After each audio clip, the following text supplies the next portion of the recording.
तो जी अब हम पढ़ने वाले हैं ओपीएम के बारे में, ठीक है जी। ओपीएम के बारे में पढ़ेंगे, क्या क्या पढ़ेंगे। सबसे पहले तो इसका कौन सा पार्ट यूज होता है भाई, dried latex. Dried latex part use होता है। पार्ट क्या है, लेटेक्स निकलता है वो वाला यूज करते हैं। वो कहाँ से आता है, वो आता है अनरिपन कैप्सूल से। अनरिपन कैप्सूल से हम ऑब्टेन करते हैं इसका ड्राइड लेटेक्स। लेकिन वो कहाँ से आता है, वो आता है भाई साहब पेपेवर। पेपेवर सोमनिफेरम। सोमनिफेरम सबसे इम्पोर्टेंट क्वेश्चन है ये। इसको हम पीला कर देते हैं। लो जी, इसको पीला कर दिया। पेपेवर सोमनिफेरम को हमने पीला कर दिया। वापस लिखने पे फोकस करते हैं। फैमिली, अच्छा जी, इनकी फैमिली कौन सी है। फैमिली जो है, अब पेपेवर है तो पेपेवरेसी फैमिली होगी। पेपेवरेसी, अपना नाम तो वहीं से आता है ना भाई, है ना। पेपेवरेसी फैमिली है। इसके बाद में हम इसको पूछ लेते हैं कि भाई तेरे अंदर क्या है, अंदर क्या छुपा रखता है तूने। तो एक्टिव कॉन्स्टिट्यूएंट्स, एक्टिव कॉन्स्टिट्यूएंट्स जो है इसके, वो मैं पता कर लेता हूँ। अच्छा, इसमें दो तरीके के एक्टिव कॉन्स्टिट्यूएंट्स हैं। पहला है फिनेंथ्रीन। फिनेंथ्रीन न्यूक्लियस रखने वाले एल्कलॉइड्स, फिनेंथ्रीन एल्कलॉइड्स। उसके बाद में दूसरा है benzyl isoquinoline, benzyl isoquinoline alkaloids, ठीक है जी। अब सबसे खास बात क्या है इसमें कि फिनेंथ्रीन एल्कलॉइड्स जो हैं, फिनेंथ्रीन एल्कलॉइड्स नार्कोटिक एक्शन देते हैं। इम्पोर्टेंट भाई, लोगों की पसंद यही है, फिनेंथ्रीन एल्कलॉइड जो है नार्कोटिक एक्शन देते हैं। और ये भाई साहब भोले वाले आदमी हैं, नार्कोटिक एक्शन नहीं देते हैं, ठीक है जी। नार्कोटिक एंड एनाल्जेसिक, एनाल्जेसिक, ठीक है। नार्कोटिक एंड एनाल्जेसिक एक्शन ये दे देते हैं। अब हम इसको पूछ लेते हैं कि तू ऐसे बता, फिनेंथ्रीन एल्कलॉइड में तेरे पास क्या क्या माल मटेरियल है, हमें दिखा दीजिए जी। तो ये बोलते हैं कि भाई साहब पहला देखो आप, हमारे पास है मॉर्फिन। ओए होए, मॉर्फिन है इसके पास। तो मॉर्फिन में मैंने बता दिया कि फिनेंथ्रीन न्यूक्लियस होगा। फिनेंथ्रीन न्यूक्लियस है और इसका एक्शन जो है वो है एनाल्जेसिक। एनाल्जेसिक इसका एक्शन है, ठीक है जी। दूसरा, इसने हमें वैरायटी दिखाई कोडीन की। कोडीन की वैरायटी दिखाई, उसमें मेथिल मॉर्फिन है। न्यूक्लियस की बात करें या कॉन्स्टिट्यूएंट की बात करें, मेथिल मॉर्फिन। मेथिल मॉर्फिन है इसके अंदर। इसका जो एक्शन है वो एंटी ट्यूसिव है। एंटी टशिव जो भी ट्यूसिव है यार, आप अपन राजस्थानी आदमी, अपने को इतना ही समझ में आती है अंग्रेजी। एंटी ट्यूसिव है। होता क्या है भाई, कफ रिलेवेंट, कफ रिलैक्सेंट, कफ निकालने वाला, कफ कफ निकालने वाला। सिंपल शब्दों में समझो, मेरे को भी इतना ही समझ में आता है, ठीक है। ये है कफ, ठीक है। तीसरा, इसने हमें दिखाया thebaine, morphine, codeine and thebaine. Morphine, codeine and thebaine. Thebaine में ये थोड़ा डाईमिथॉक्सी फिनेंथ्रीन, डाईमिथॉक्सी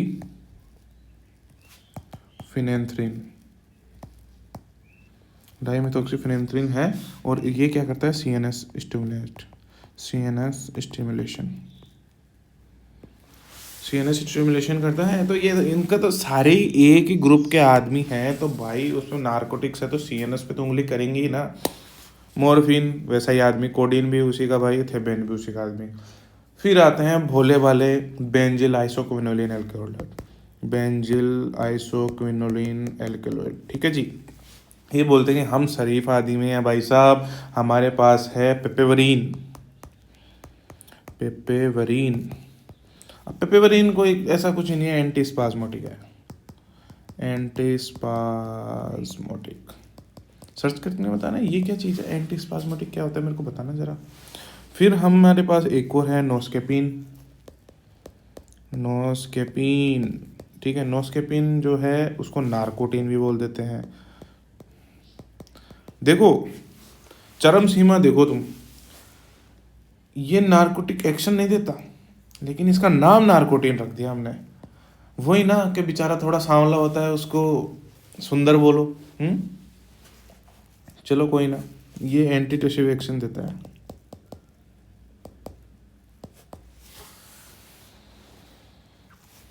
एक नोट लिख ले जाओ मेरी तरफ से, क्या, कि जो ओपीएम एल्कलॉइड होते हैं वो आइसोक्विनोलिन के डेरिवेटिव होते हैं। ओपीएम जो एल्कलॉइड होते हैं वो आइसोक्विनोलिन के डेरिवेटिव होते हैं।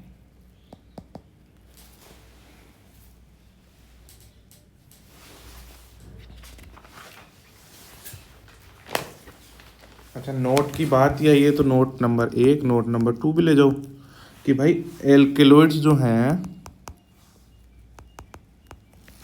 उनके पॉजिटिव टेस्ट कौन से होते हैं, मतलब टेस्ट कौन से इनके पॉजिटिव आएंगे। पहला आएगा ड्रैगन ड्रॉफ टेस्ट जो है वो पॉजिटिव आएगा, है ना। फिर दूसरा दूसरा हम देखें Mayer's and Wagner's, Mayer's test and Wagner's test, ये जो सारे हैं वो पॉजिटिव टेस्ट हैं, ठीक है। ये केवल एल्केलॉइड्स के लिए, सारे एल्केलॉइड्स में लागू होते हैं। ड्रैगन ड्रॉफ, मेयर्स और वेगनर्स टेस्ट, ये तीनों टेस्ट जो हैं वो पॉजिटिव देंगे, कौन, एल्केलॉइड्स, ठीक है। अब एल्केलॉइड्स की बात हो गई बहुत, अब हमें बता दो कि भैया ओपीएम वाले कौन से टेस्ट हैं। टेस्ट, अब ये कौन से ओपीएम के, वापस अपन अपने टॉपिक पे आ गए हैं, भटक गए थे, रास्ता भटक के वापस आ गए। तो ओपीएम में सबसे ज़्यादा इम्पोर्टेंट रोल आता है FeCl3 का। पहला है ferric chloride test, ferric chloride test, FeCl3, ठीक है जी। अब बात कुछ ऐसी है कि अगर मॉर्फिन का टेस्ट अपन करें और मॉर्फिन को फेरिक क्लोराइड के अंदर से निकालें, या मतलब उनके साथ में रिएक्शन करवाएं, तो ब्लू कलर आता है जी। पूछना तो पड़ेगा ना जी, तो ब्लू कलर आएगा जी, क्यों? क्योंकि भाई साहब ड्यू टू फिनोलिक ग्रुप,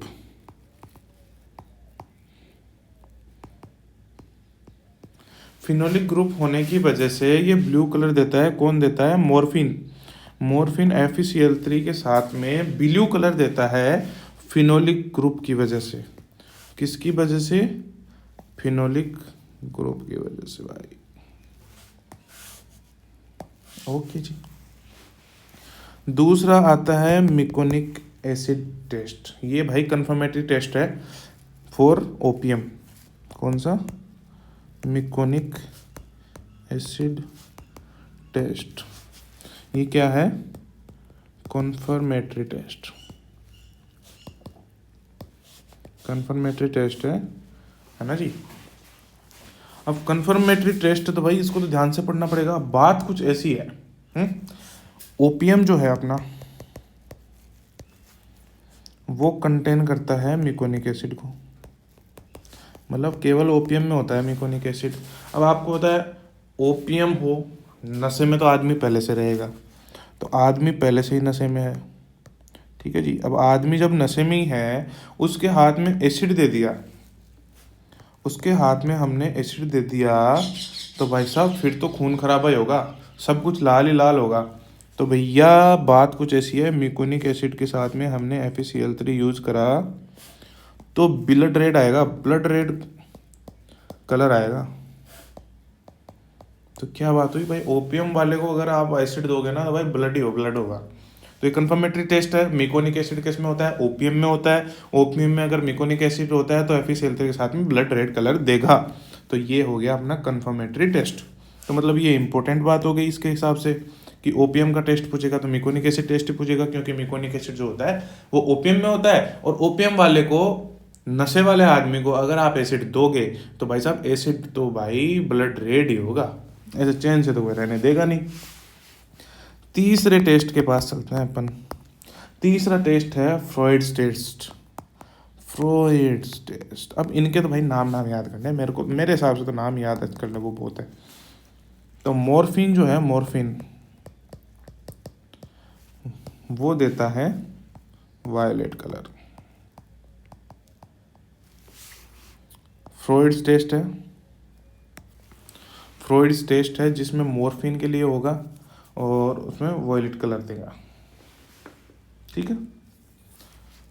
चौथा है nitric acid test, nitric acid test, nitric acid test में ऑरेंज रेड। उसके बाद में मार्क्विस टेस्ट, मार्क्विस, भाई मैं तो नाम याद करने वाला, फ्रॉइड्स, नाइट्रिक एसिड और मार्क्विस टेस्ट। तो मार्क्विस टेस्ट में क्या होने वाला है, मॉर्फिन जो है पर्पल देगा और कोडीन जो है वो लाइट वायलेट देगा।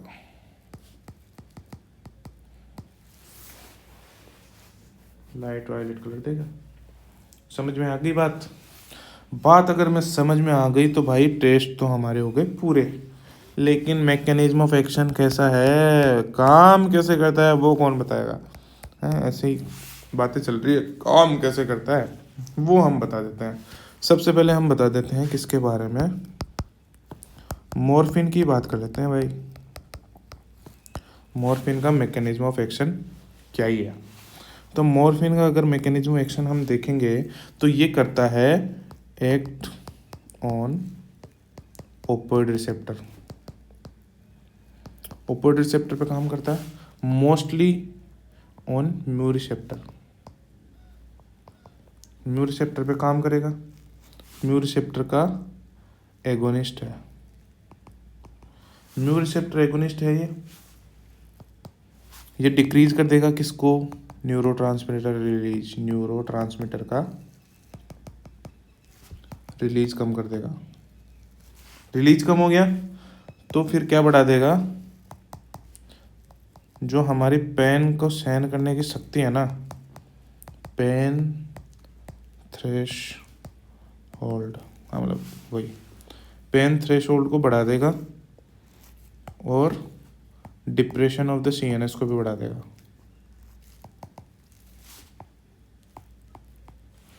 नर्वस सिस्टम को डिप्रेशन में डाल रहा है, पेन थ्रेशोल्ड को बढ़ा देगा, मतलब हमारी पेन सहन करने की शक्ति।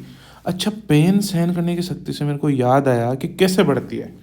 भाई आपका लोंडा दोस्त है, उसने आपको कुछ बोल दिया, छोटी सी बात बोल दी, आप लड़ने के लिए तैयार हो गए। लेकिन हमारी प्यारी बाबू ने हमें कुछ बोल दिया तो बाबू तो भाई प्यार करती है ना, वो बोल सकती है भाई। तो यहाँ पे आपका पेन थ्रेशोल्ड जो होता है वो कम रहता है और बाबू के सामने आपका पेन थ्रेशोल्ड बढ़ जाता है, चाहे फिर तो लड़ाई हो जाए है, अरे थोड़ी सी गुस्सेल है लेकिन प्यार मेरे से करती है। तो यहाँ पे आपका CNS डिप्रेशन हो गया। मॉर्फिन भी ऐसी चीज़ है भाई, तो आपका CNS डिप्रेशन कर दी और आपका पेन थ्रेशोल्ड बढ़ा दिया। समझ गए बात? तो इससे हमें इफेक्ट क्या मिले, इफेक्ट हमें जो मिले वो मिले, पहला तो एनाल्जेसिक, दूसरा हमें मिल गया सिडेटिव,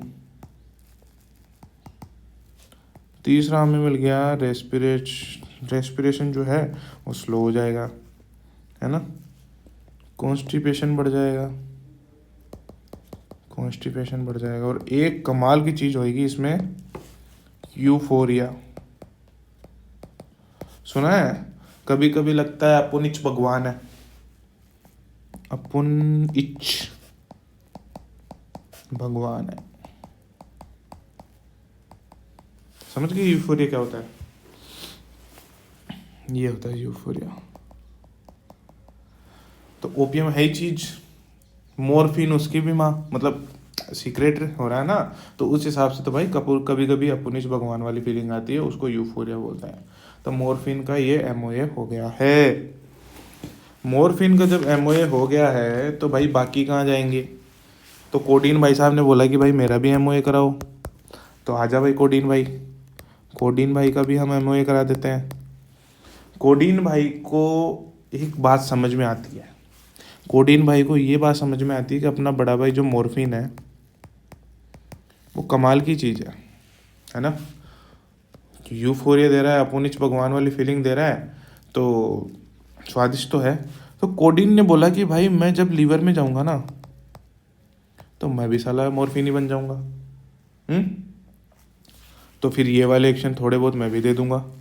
लेकिन मेन चीज़ आती है कि भाई ये एक और एक्स्ट्रा काम कर देता है कि ये कफ सेंटर को सप्रेस कर देता है। कफ सेंटर जो कि मेडुला में होता है उसको सप्रेस करता है। उसको सप्रेस कर दिया तो एंटीटूसिव हो गया ना।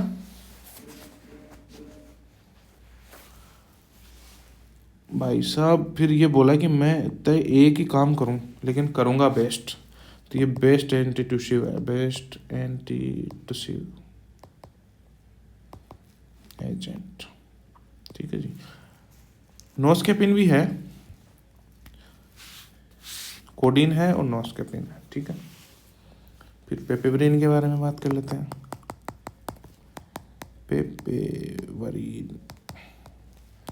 पेपेवरिन बोला सब ऐसा कर रहे हैं तो मैं करूँगा स्मूथ मसल रिलैक्स।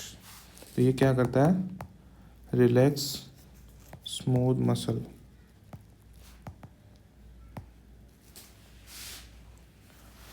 चलो ये एमओए हो गया। अब कुछ वेराइटीज़ हैं जो मतलब इतनी इम्पोर्टेंट नहीं है, just for your information I am telling you varieties. कभी कभी ओदुगारा होता है ना पेपर बनाने वाला, वो यहाँ पे उंगली करता है। तो पहली तो है इंडियन भाई, उसकी स्पेशलिटी है कि डार्क ब्राउन होती है, ब्रिटल और प्लास्टिक की होती है नेचर में, प्लास्टिक की एंड ब्रिटल। दूसरी बात करें पर्सियन है, प्रिंस ऑफ पर्सिया। ये भी होती तो डार्क ब्राउन ही है, ठीक है, लेकिन ब्रिक शेप में होती है, ब्रिक शेप में है। फिर उसके बाद में टर्किश भी होती है भाई। जब टर्किश होती है तो वो है बॉय, वो है ड्रगिस्ट ओपियम। मज़ा आया है ना लोगों को सुन सुन के। ड्रगिस्ट ओपियम मतलब जो ड्रगिस्ट होते हैं ना वो इसी को रहते हैं। ये होती है कॉनिकल शेप और थोड़ी सी राउंडेड भी। और चौथी है अपने पास चाइनीज। इसके बारे में मेरे को नहीं पता क्योंकि हमारी लड़ाई हो रखी है। तो ये था भाई अपना ओपीएम के बारे में most of the details I have covered in this video. और जो भी छोटा मोटा पॉइंट्स रह गए होंगे वो थोड़ा मेरे को भी बताना, मैं भी पढ़ लूँगा।